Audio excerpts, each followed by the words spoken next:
Hello, everyone, and welcome to the next episode of KPMG in India TED Talks. I'm Akhilesh, your host today, and I have a wonderful guest. Before I introduce my guest, I do want to tell you I started my learning of typewriter with A, S, D, F, G. That's how the QWERTY keyboard is looked at. And today's guest today actually encompasses all. He's had the ASDFG, he worked for Accenture, Sapient, Dentsu, talked about the future, and now looking at the Global Delivery Center.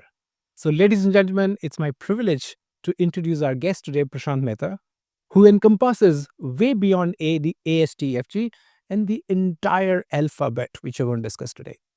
Welcome, Prashant, to the show. Thank you, Akhilesh. Really nice to meet you. And that was, by the way, very generous of you. Thank you. Prashant is the managing director of WPP's Global Delivery Center, a center which is powering technology and other capabilities to WPP and all its clients globally. Today's discussion is going to encompass topics from media industry, from advertising, marketing, but also how technology is shaping everything. I'm sure over the next few minutes, you will discover how exciting a journey WPP and Prashant is on. So without taking much time, let me first ask Prashant, how do you introduce yourself? So it's interesting. There are multiple ways I could do that. I think if I have to summarize my career journey and what drives me, right, I feel that from a personal front, I see myself as somebody who's inherently curious every time. And that's kind of shaped up my career journey. When I look at, if I summarize it, basically, it's a very simple one. I've started my career with Sapient and thesis, which was primary technology, but then evolved into a lot of the work that I did with Dentsu and other places, Accenture and all, right? And now WPP.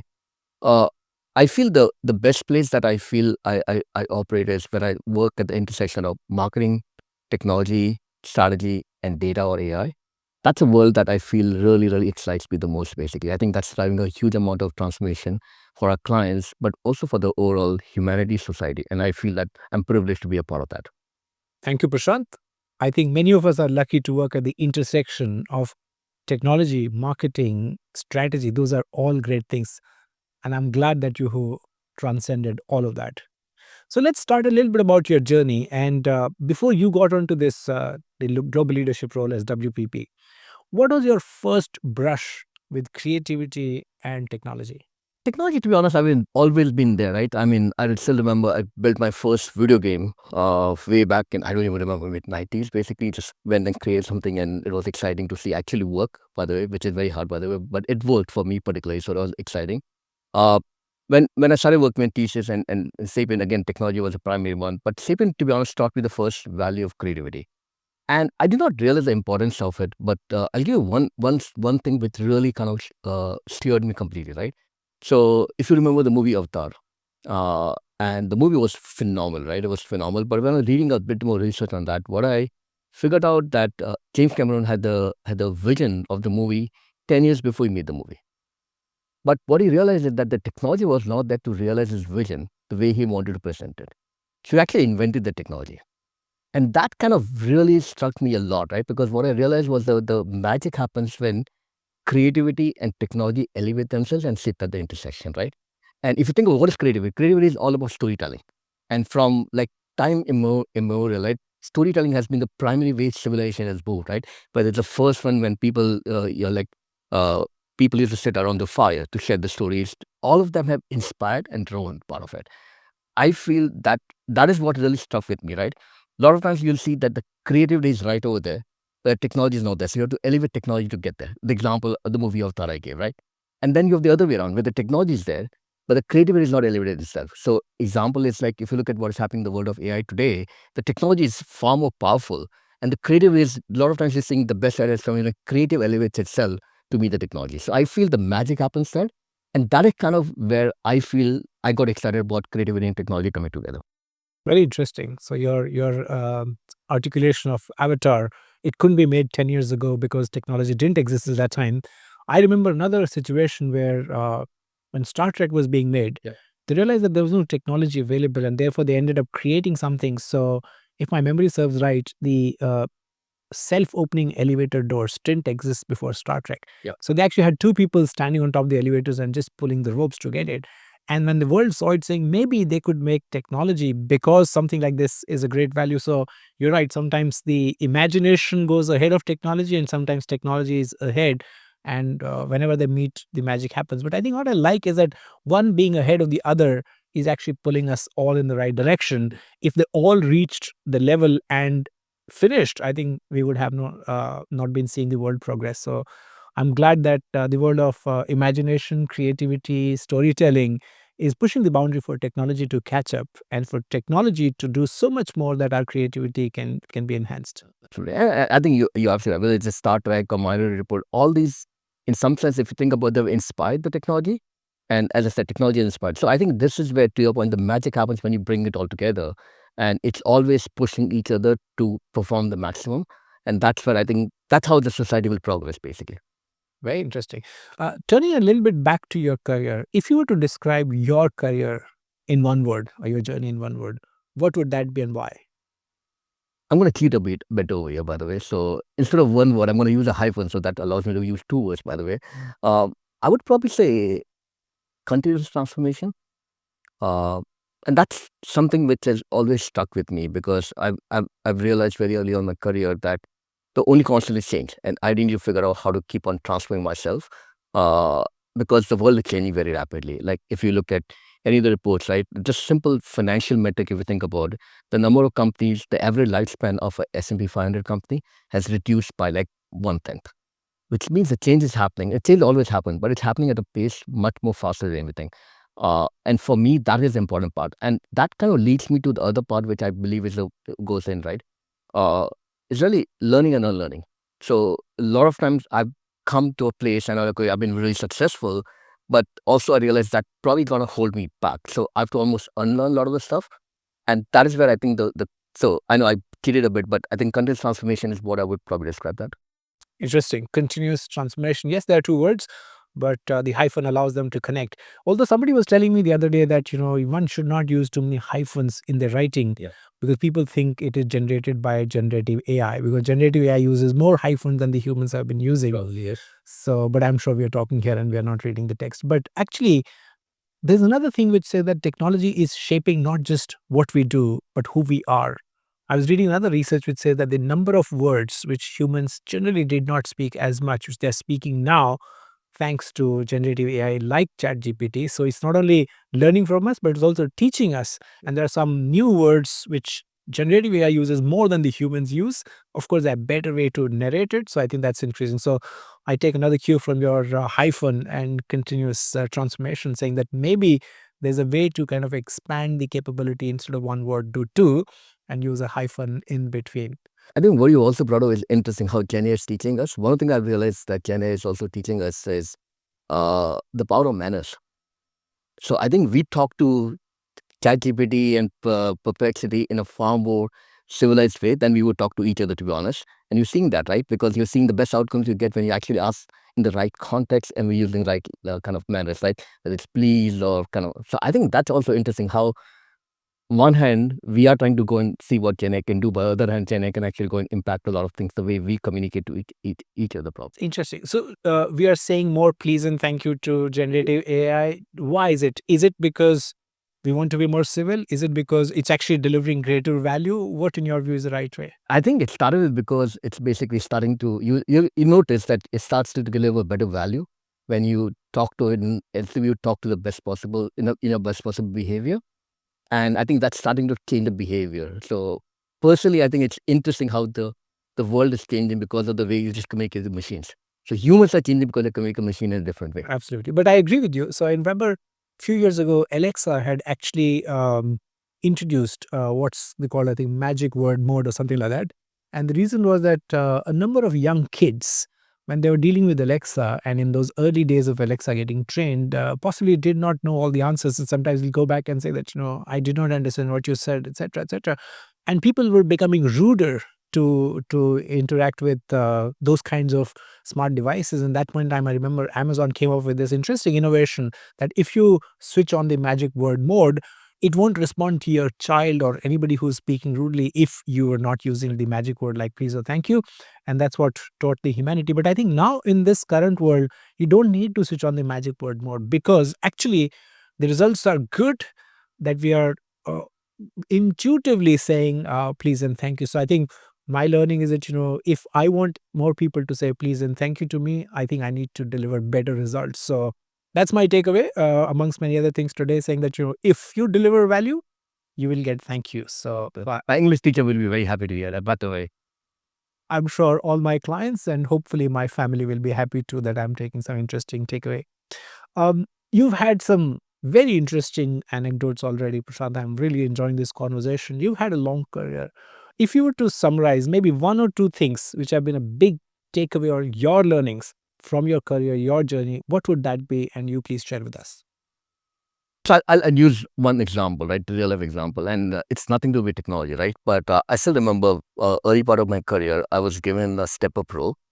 And I was playing the role of an architect on a technology project. And it's the first time I'm playing that role, complex engagement and everything. And guess what? The project failed miserably. The project was delayed by like almost 6 months. And even though I'd come late in the project, eventually became my responsibility. I was actually being put up for promotion in next cycle. So obviously, I was not expecting it to happen. What happened was, as a part of the project failure, somebody came in and did like what would happen. I'm sure in your organization, any other organization, like a audit to see what happened, and like a kind of the whole thing around like a root cause analysis, everything, right? Uh, so senior director came in, did the analysis, and blah blah kind of stuff. Everything kind of wrapped up, and then eventually we deal with the project. And right when the promotion time came up, I was like not expecting anything out there. Then they came back and told me I got promoted. I was like, this was probably one of the biggest failures I've gone by. I've been very successful in my career, but this first one of the early failures I had, I was not expecting what happened. And that somebody told me was very interesting. They said that, yes, you failed for whatever reasons, right? And we recognize it's not you alone, everybody else and everything, but that's not the reason we got the promotion. What they said is the way you responded after that, in terms of way you kind of took responsibility, understood what the challenges were, work with the team, work with everybody to kind of make it happen. We actually valued that far more than the success you would have got. So that actually reinforced our belief that you're the right person for this role. That has stayed with me throughout, right? Because it taught me a few things, right? One is things can happen to you. And with best of intention and best of planning, everything, things can go wrong. It's not a question of what you've done so far, but it's how you respond to that. That's one part. Second part is that how you treat your leaders, your team in the moments of failure defines you and defines the way your leadership is going to be.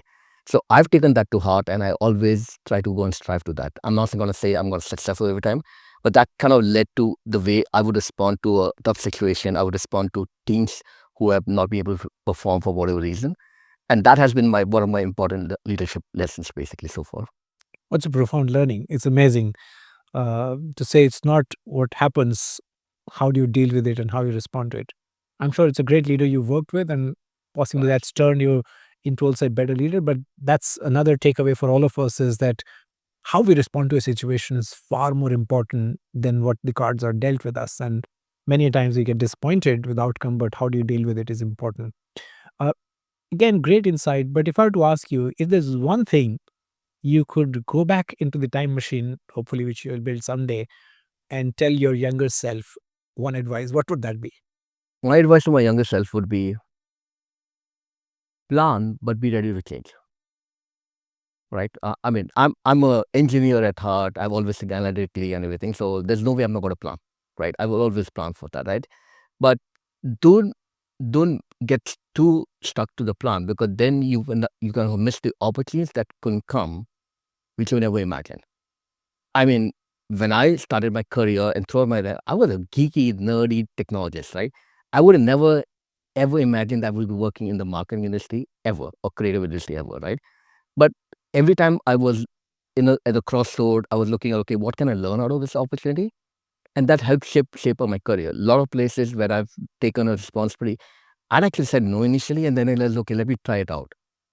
And that has been a huge thing. So I would say always, yes, don't be afraid to go and do something that is not in your plan, as long as you can probably figure out what you're going to learn out of that one. That's one advice I would give myself.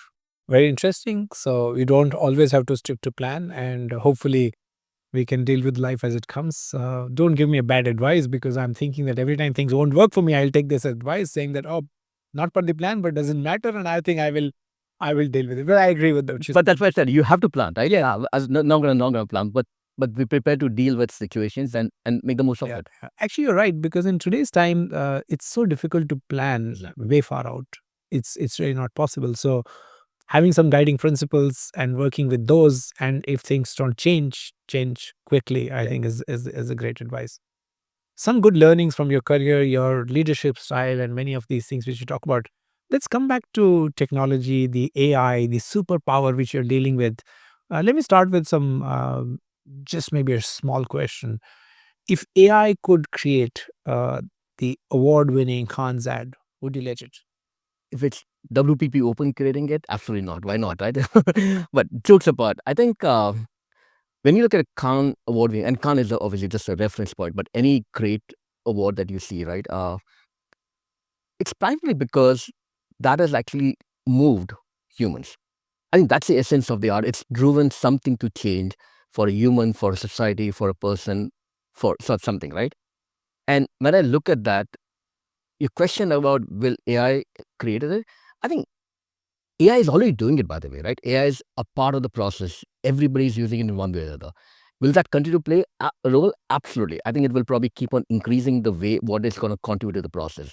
But I feel the best award, the best work you're going to see is still going to have the human element part of it. And I think the best way to think about this is what I call it HI plus AI, human intuition plus artificial intelligence, right? I think that's the best combination. I feel AI, I always look at AI as what the analogy I use is shoe chef. So it's a great assistant for you. It will help you do a lot of the tasks that would take away from the time that you have. So if you can use it in the right way, you can actually drive a huge amount of creativity and kind of power, right?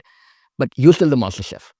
So as a creative person, if you can go and leverage that more and more, you're going to see more and more that happening. So my answer to that, if I were to summarize, would be that will AI, I think AI will increasingly play a role in building like a award-winning ad, but will it do it alone? Probably I think we're a bit away from that one. Just stretching it a little bit, I'm finding very interesting. Do you think at some point AI will do way better than humans and we should take sideways? I think it's a interesting debate, right? And here I'm going to state my personal opinion, right? I think there'll always be element around what is good versus what is great. Good part, you're probably going to see a lot of the AI stuff, and maybe 3 years, 5 years, pick a time frame, you'll probably start seeing that part of it. Greatness is always going to be humans plus this. I think that's going to be differentiation, right? The other way I think about it is that algorithms, LLMs, whatever we call it, world models, what you're going to see more of that coming out, right? Are going to get commoditized pretty soon, which means everybody's going to have access to it. What is going to differentiate you? You're going to get into the world of AI sameness, right? Everything's going to look similar kind of stuff. You're going to see the same template being followed. Human intuition is super powerful because it thinks of things which are not thought about, right? It's a whole serendipity, the discovery part of it, right? And a human bringing that angle in and working with AI will bring a far more powerful thing than over there. So I would always say that there's a lot of work which will be done by AI, but there'll always be humans which will bring that edge that will be super important. I'm still interested in stretching it further. Let's say not 10, 20, 30, 100 years from now. Yeah. Do you think the human intuition will not be as valuable as just the machines having machine intuition? I think there's a whole science about sentience and like the kind of the consciousness of AI. To be honest, it's too early for us to say that, right? And in my personal opinion, that's something which is a field still to be explored. I was having a great conversation with one of the leading neuro kind of scientists in the world, basically, and the whole thing about will ever AI get consciousness uh, is something which is a lot of debate, right? There's a thing around, okay, can consciousness be simulated? Can consciousness be simulated by algorithm? Can algorithm, again? There's a lot of debate going on that part of it. So I think it's a bit early to kind of come to a conclusion either way. Will AI look similar to human? Possibly. Will it truly be human? That's something I think we'll have to just wait and watch, right? And see how that evolves, basically. Our brain is super powerful.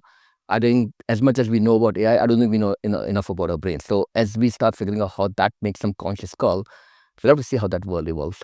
Thank you so much. I am glad that I'm not answering the question today and you are. Only last week I was in a situation where I was responding, and it was a very difficult situation for me to predict what the future would look like.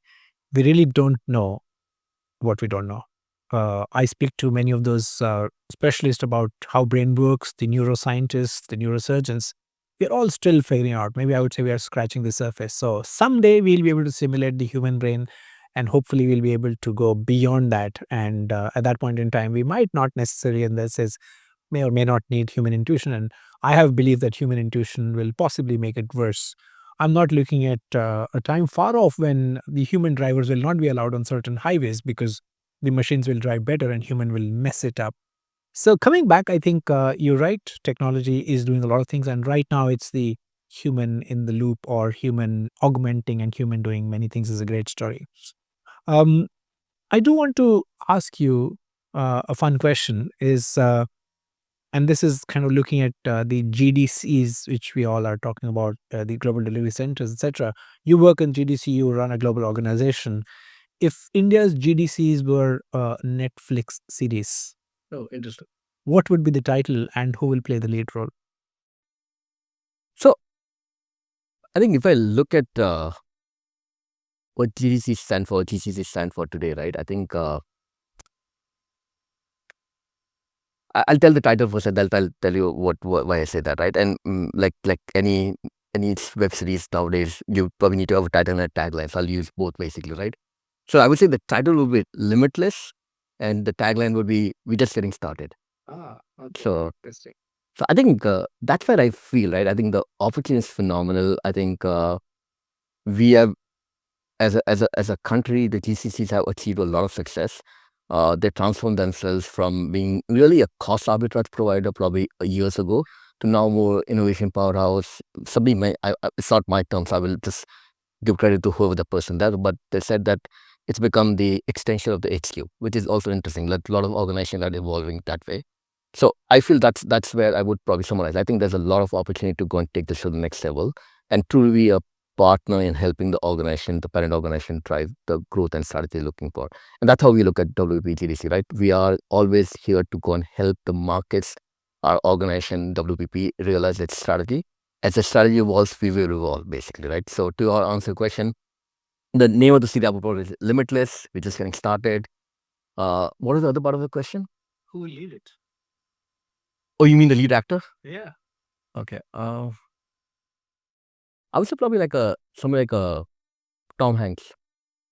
And the reason I like Tom Hanks, I love him, by the way. He's one of the best actors I really like. But I see him as somebody who's a great combination of supremely confident, significantly talented, but also very humble. So I think that humility, if you, I mean, I've not met him, but I'm sure if I meet him in person or any of his characters, right, you will never realize the greatness that he brings to a place. I think that is what I think we need to aspire to.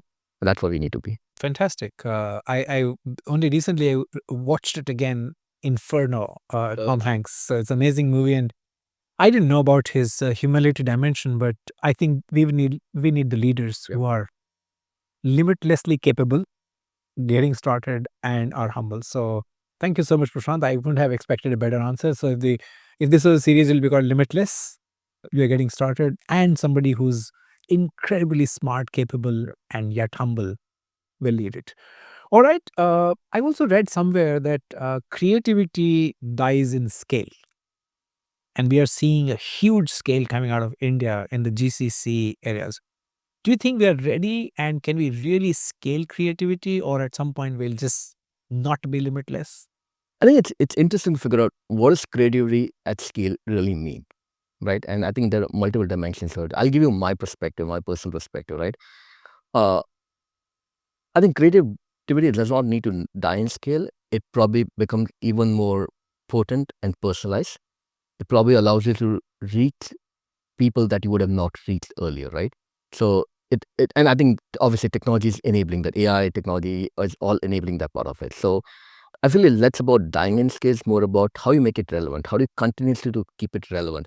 As I said, I think one thing I do watch out for is basically if you're not using creativity in the right way, and if you're just going to use it as a purely a functional thing, right? As I said, using AI and everything in a very functional way, it's going to bring that whole, what I worry about is the AI sameness, right? It's going to look similar. Then it's not going to differentiate it, because today every organization, every agency has access to pretty much everything, right? All the tools. So it's not different. It's around the two differentiation actually creativity, because tools, technology, AI, LLM models, everybody's access to that one.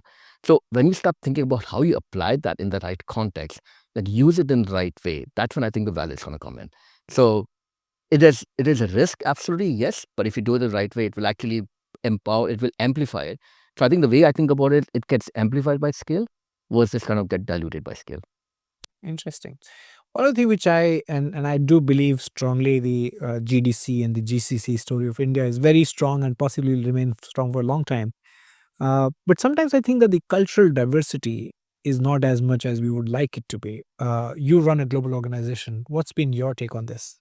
So I think culture diversity is super important, right? Especially with the global organization. That's a super important part of it. The way I think about it is, uh, I mean, the culture is is the currency of influence eventually, right? And I think culture has multiple dimensions to it. I think simple dimension, even working with a global counterparts, understanding the culture of how everybody works in different parts of the world is super important for GCC and KDC, right? Because the way you're going to work with somebody in one region versus the other is super important. Understanding the culture nuances is also super important in terms of when you're doing work which influences the consumers of different markets, basically, right? And there's some elements you have to be very, very clear and be very kind of open to admit that you're not going to be able to get all the cultural influences sitting out of India. So this is where I think the partnership is super important.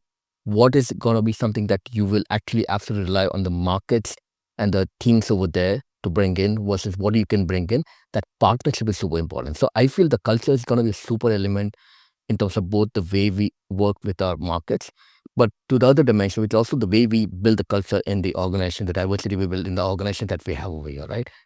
Whether it's a ratio from a diversity, whether it's a different teams that you bring together, the discipline, all that diversity brings a sort of our culture, and creativity thrives in bringing everything together. So I think that's where the important part of going to be. Very interesting. I completely agree with you that, and we shouldn't try to find all answers within India. Absolutely. I think we need to be looking more global, more broader. Yes, India is and hopefully will stay the center of universe when it comes to GCCs. But I think we have a lot to learn from others and bring in a more inclusive workforce and capability. You've done some incredibly remarkable work from India serving your global clients. If you were to share without compromising any confidentiality, the situation where the team working here created exciting outcomes and maybe I would say the wow factor. Any examples you want to share? So multiple examples come to mind, right? What I'll start with something that really inspired me to join WPP, to be honest, was the famous Shah Rukh Khan ad that we did for Cadbury's, right? Uh, it was absolutely huge sense of technology, creativity, everything, but it kept the human first, right? Just for some context, if people might not know, right? This was just the post-COVID era, and Cadbury has this whole platform, generosity platforms, right? Basically, the power of generosity, right? And the whole idea was that there were a lot of shops who were trying to struggle to kind of run their business, and they did not have a big brand ambassador budgets to do that part of it.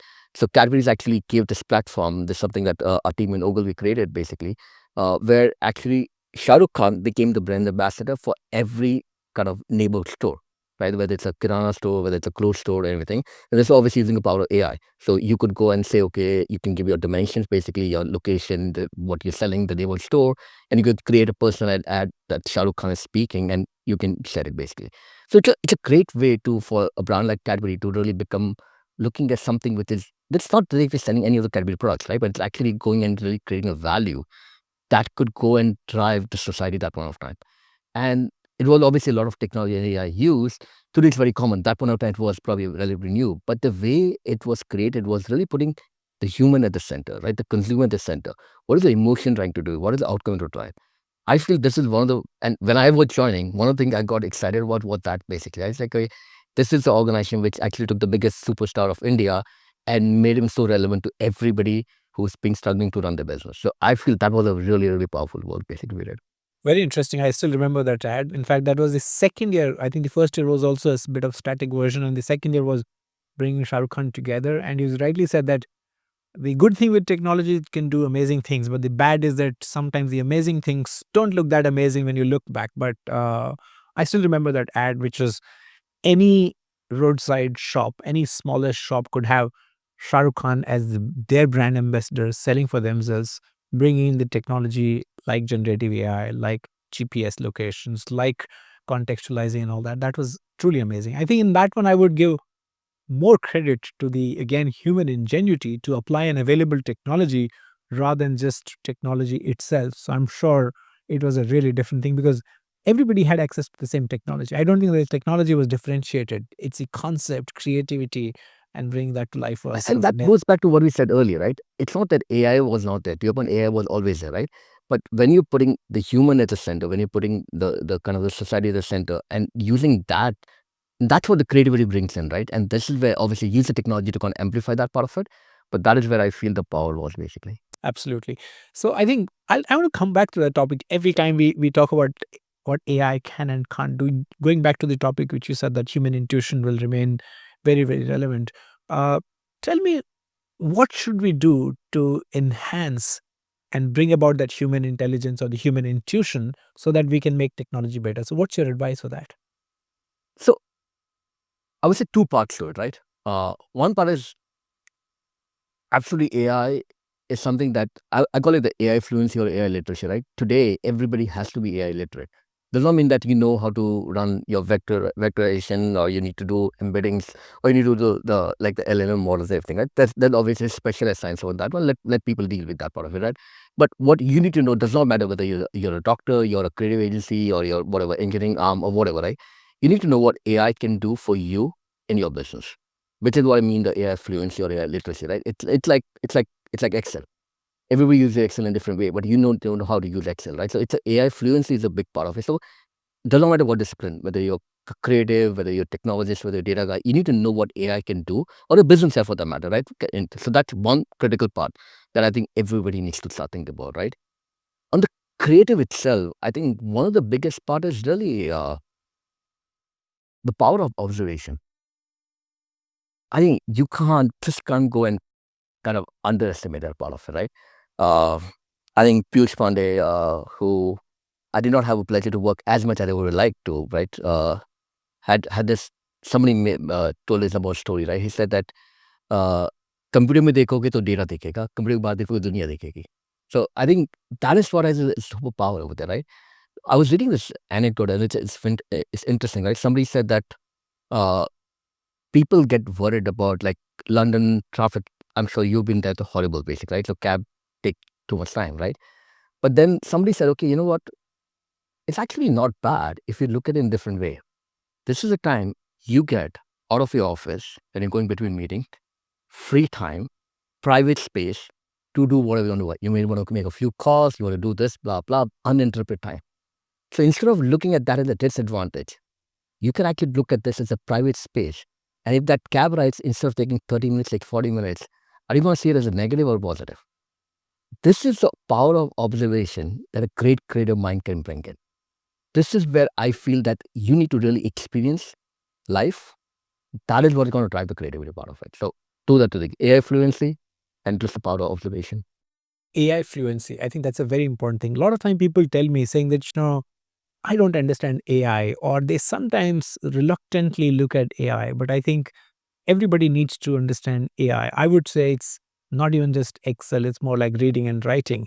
The way everybody understood how to read and write and the world became a better place, I think AI literacy or AI fluency will do that. Couple of reflections from what you said about, and just for our non-Hindi speaking audience, when Prashant talks about Piyush Pandey's quote saying, "Computer में देखोगे तो data दिखेगा, computer के बाहर देखोगे तो दुनिया दिखेगी." Basically, if you only look inside the computer, you will see data, but when you look beyond, you might see the world and may observe things way better and way differently. On your London ride, although I must also bring in my understanding, is a very good friend of mine, Tom Friedman, who's known for writing his book, The World is Flat. He also wrote another book called Thank You for Being Late. And in that book, the premise is saying that when he used to do those early morning meetings and people turned up late, he found that was the best time for him to be with himself. Yeah. And he said that, it's like kind of somebody pressing the pause button on my TV, and then what do I do now? And you're right. We only observe when we have nothing else to do, because otherwise, in today's attention-grabbing world of technology, I think it's very hard to take a pause. So I don't know that I want to be on those London drives, but yes, I think we all need to find that time to pause and reflect. But if I have to just maybe ask you another difficult question, Prashant, you've been doing really great with some of those difficult questions. I wish I could do as good. But if creativity was to become a KPI, how will you measure it? So, I mean, some say it's an oxymoron, creativity and KPI, right? But I'm going to be brave enough to make an attempt at that, by the way. Not that I'm going to be successful, but still, I think eventually creativity is all about moving. I go back to what I said earlier. It's moving somebody for some action, right? So it's moving humans, moving society, moving organization to some action, right? And that is what I think is going to be important. It's the outcome you're driving. And the outcome need not be just business outcome, but it's going to be what kind of impact you've created, what kind of new revolution you kind of created out there. Like Dove is a great example. I love Dove because they've generally changed the norms of society in terms of how you look at beauty. Yeah. Right. And it's a super important part because it impacts people that you do not even realize. Like Dove has impacted lives of so many people that I don't think I don't think they have a way to measure that part, right? But they have moved. And that is what I see. Like in the Shah Rukh Khan, we talk about it, Cadbury, the generosity platform, it's all about moving, right? It's moving, making an impact. So in my mind, creativity has to be measured that way. Now, if you ask me to give me exact KPI right now, I'm going to find it hard to do. But I think the outcome, the moving, is the way I think about creativity. That's a KPI I would probably give it. Very interesting. Making progress, moving further. Yeah, but you're right. As I told you, my question was possibly the hardest. And because this was the last question for our conversation, because I was getting so engrossed and I know time is running out and I want to make the best use of that. So, but thank you so much for looking at creativity as the way it moves forward. But we can't let you go. Okay. Given that you've been answering such great questions and with some wonderful insights, anecdotes, and stories, we want to put you to a last segment on rapid fire. Sure. Okay, so all right, here are my questions, and we are going to judge you not based on the quality of your answer alone, but also the speed with which you answer. All right, so my first question is that one prediction about AI in advertising that will shock people. This is my personal opinion. I'm going to qualify that right away, right? I think a lot of the work we're doing in AI, I would say in marketing, uh, I would say almost like 70 to 80% of that will probably be done by AI in the next 3 to 5 years. It could be 3 years, 5 years, but I do want to qualify that answer, by the way, right? It does not mean that we won't have jobs for people. I feel people will actually do a lot more other tasks, which will provide a lot more value that we're not able to do right now.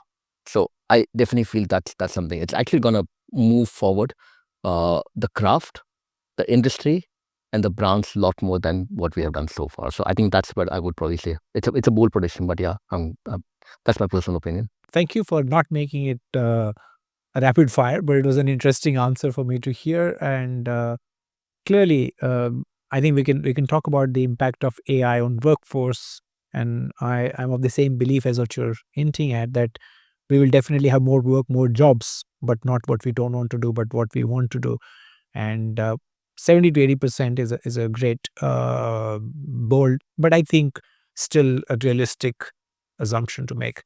I remember last year I was at Davos and I was looking at some of these bold prediction, and one of them actually said that in next few years, it'll be considered medical malpractice for the doctors to not consult AI before they give diagnosis. So I think it's one of that. My second rapid fire question is that if you had $1 million to invest on one big trend, where would you put your money? I mean, we will look obvious, but I think that's the thing I see, right? And especially in the next, a year or 2 years, right? I think the role of agentic orchestration is going to be a big one. I think today agents are used to primarily solve for a task. And while there are some experiments and some pilots going on, but I don't think we've done enough in terms of really having agent orchestrate and drive the entire process, drive to outcome. You're going to see that happening more and more. I think that's going to be one big prediction. If I was a betting man, I would probably put the money on that. So agentic orchestration, that's a great thing. But I have questions. Sorry, we are kind of digressing from rapid fire for a moment. Is we talked about the human ingenuity, human in the loop, and if the world becomes agentic orchestrated, wouldn't the human in the loop will become irrelevant? So it's a hybrid, right? So agentic orchestration does not mean the end-to-end gone, right? But there are areas where you have to do kind of the human intervention, but also the humans are driving the agent in a sense that they're bringing their perspective and thinking around that part of it, right? So it's going to be really taking the part of the process and taking that one, but it's going to move from a simple task based, okay, you do this task, towards this, okay, try to get me to this outcome. That's why you're going to see that. And again, it's going to be different category of tasks, right?